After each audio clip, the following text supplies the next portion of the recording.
The Blue Nile is the river of religion. It represents life to the farming and fishing families along its banks, and it gave life to the awliya, the holy men and women who believed deeply in God and spread that belief up and down Sudan's Nile from the 15th century. The good jazeera cracking clay soil that could hold any seeds and then nurture them quickly sustained a culture of faith that was pledged to monotheism. The one God, Allah, was the complete inspiration for a culture that was built on devotion and community and trust that God's prophet, Muhammad, provided the model for a perfect human life on earth. Many of the holy men and women are known to us today. Their resting places are marked by tombs, kubab, that are visited by the faithful to remember those whose paths followed, perhaps more in step with the prophets than our own weak ones. There are many of these saints buried in the Blue Nile village of Abu Haraz, just a few kilometers upstream from the birthplace of Mahmoud Muhammad Taha. Ustadh Mahmoud, Ustadh an honorific in the Sudanese Arabic pronunciation of the word for teacher, often visited Abu Haraz and knew the contribution that these holy men had made to the spiritual development of his country and her people. He wrote, "The Sufi leaders of the past made contributions to Islamic culture that are equaled by none in depth of thought and richness of quality. The Sufis tried in their writings to convey to us experiences that belong to the greatest heights and depths that the spirit of man has yet reached, for all I know." But Mahmoud Muhammad Taha and his followers, men and women known collectively as the Republican Brotherhood, wanted to take their respect for Sufism, often thought of as Islam's mystical aspect, and update it to guide modern life and address its modern challenges. As the American scholar Cornel West wrote about Taha in his 2004 book, Democracy Matters, Taha conceives of Islam as a holistic way of life that promotes freedom, the overcoming of fear, in order to pursue a loving and wise life. We reconsider the life, words, and actions of Mahmoud Muhammad Taha today to remember someone who understood deeply the Islamic faith's capacity to bring peace to the individual and to the world. That a message of peace and human freedom could develop out of Sudan, a country little known today except for intolerance and decades of war, has perhaps been the major reason that Taha's work has been overlooked.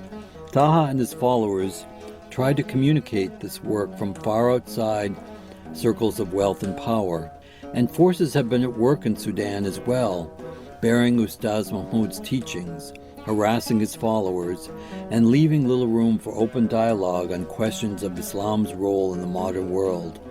But the intense exposure to all things Islamic in the last few years has also opened the door to differentiate that faith's many possibilities and offers us a chance to consider an Islamic scholar with a universal message.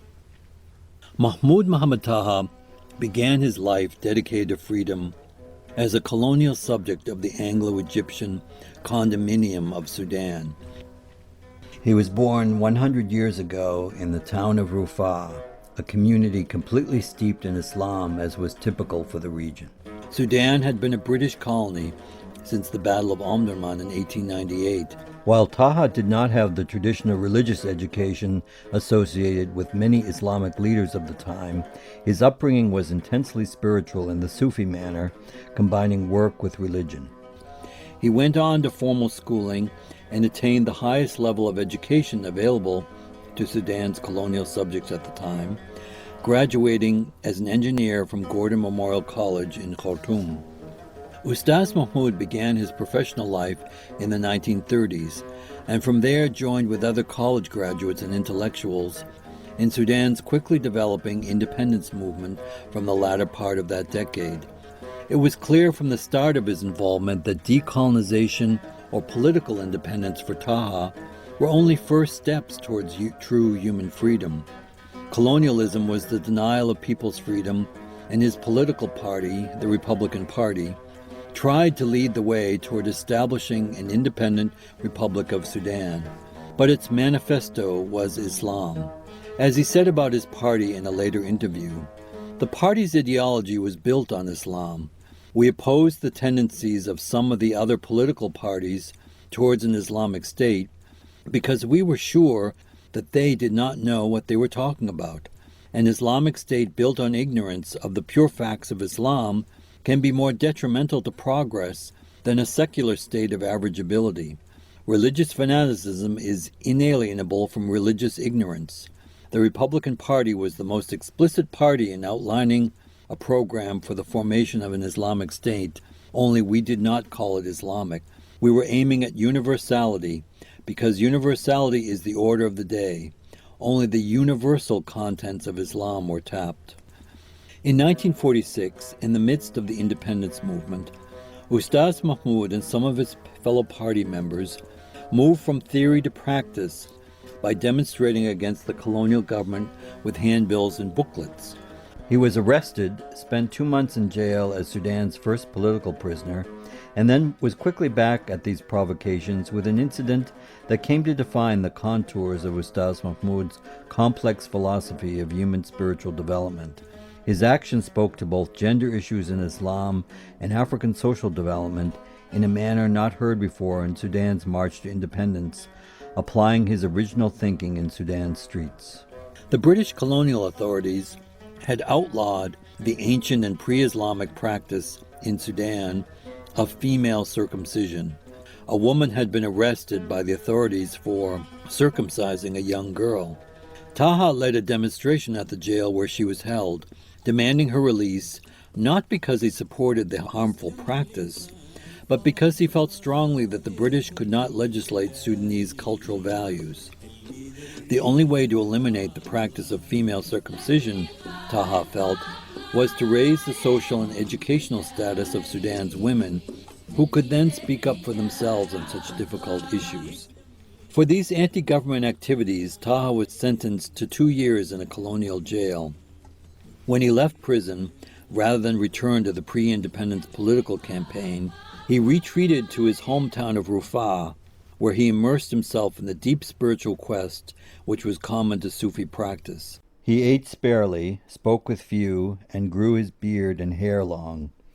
Mahmoud Muhammad Taha emerged after 2 years of this khalwa or retreat with a new understanding or interpretation of God's words, which would bring humankind to the modern standard that was Islam's potential. He later said about the experience, "My concept was so new I became a stranger among my own people."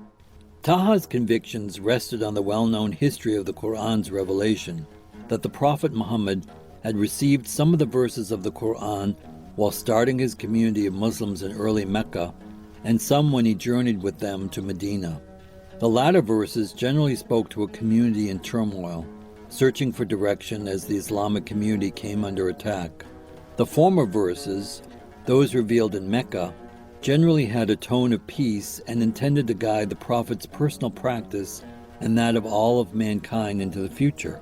Taha began to work on a book which he called The Second Message of Islam, which explained how Muslims could base lives of peace, of gender and social equality, and enlightened progress by following the prescriptions of Quran's texts revealed to the Prophet in Mecca.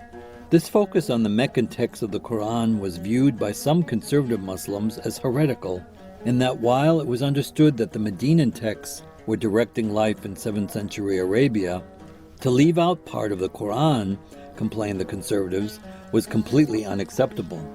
But Ustadh Mahmoud was adamant in his declaration that focusing on the Meccan texts of the Quran was the only way to maintain a modern Muslim world in the image of the behavior of the Prophet Muhammad. And he began to lecture on this topic, write about it, and slowly gather a strong group of followers who chose to accept his principles of Muslim life, which were particularly welcoming to women.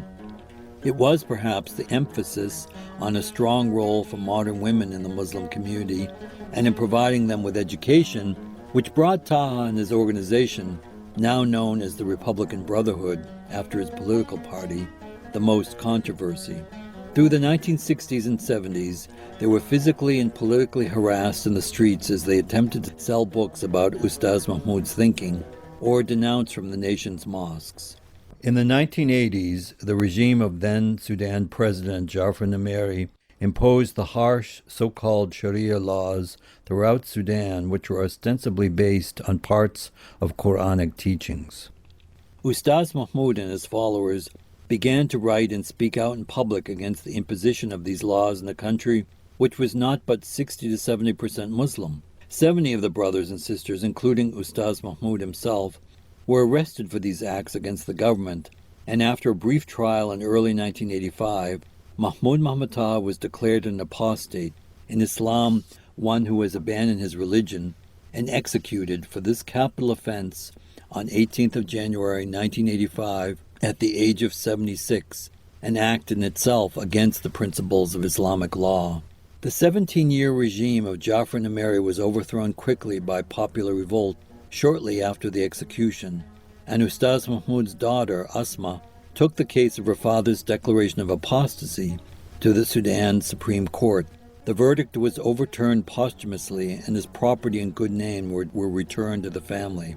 The Republican brothers and sisters continued to spread Ustadh Mahmoud's message of peace, tolerance, and spiritual development around the world, and try to keep his inspiring words alive in their hearts.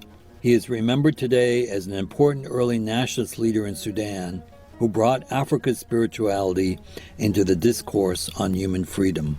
We conclude this brief introduction to the life of Mahmoud Muhammad Taha with his final words spoken in public at his 1985 apostasy trial in Omdurman.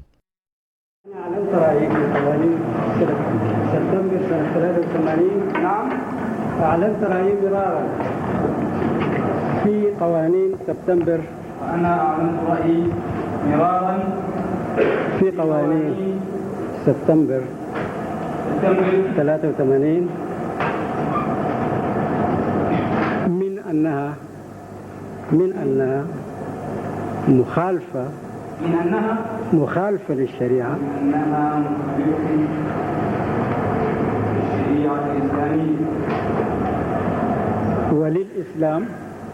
وللإسلام أكثر من ذلك، فإنها شوهت الشريعة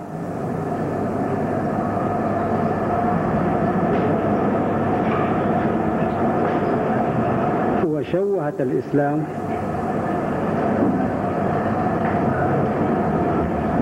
ونفرت عنه.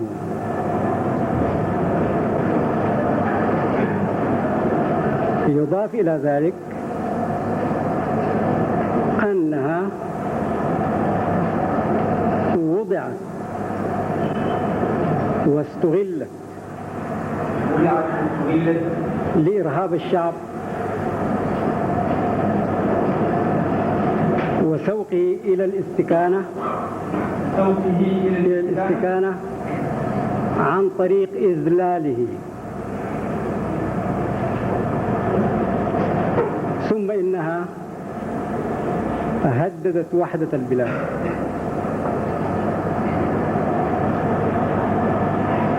هذا من حيث التنظير.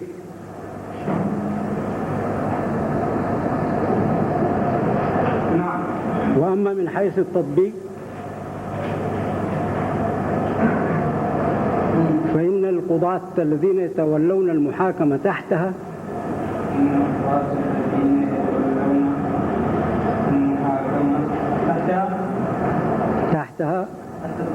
نعم غير مؤهلين فنيا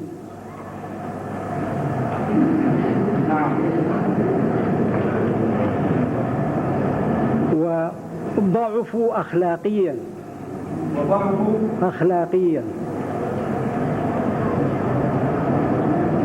عن أن يمتنعوا عن أن يضعوا أنفسهم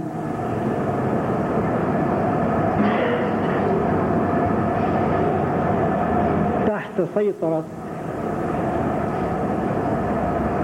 السلطة التنفيذية تستعملهم لإضاعة الحقوق، لإضاعة الحقوق وإذلال الشعب وتشويه الإسلام وإهانة الفكر والمفكرين وإذلال المعارضين السياسيين.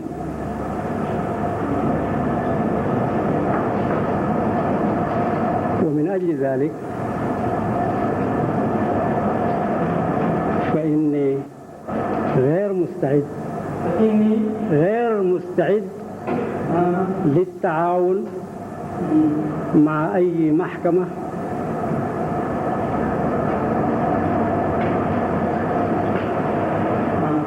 تنكرت لحرمة القضاء المستقل